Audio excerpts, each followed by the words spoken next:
opportunity for ministry here with them in this place and with all of you. This is a powerful telling of the story that we seek to understand and to live through in this season of Lent. And for Bach, it would have been most likely presented on Passion Sunday, Palm Sunday, or on a Good Friday. And in Bach's time, the St. John Passion would have been but part of a 4 or 5 hour service.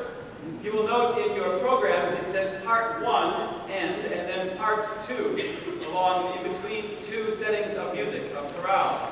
For Bach, the end of part 1 is that part of the story that speaks to our role.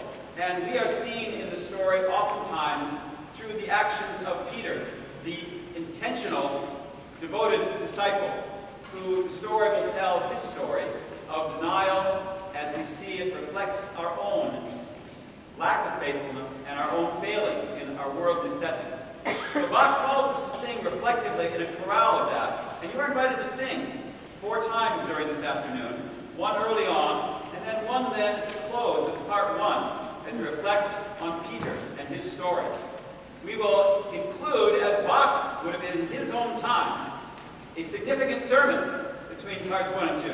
Now for Bach, that would have been a 2-3 hour sermon. We're going to shorten that a bit for you today and borrow a sermon that I think might already be familiar to you, and you'll catch on to that as we get there.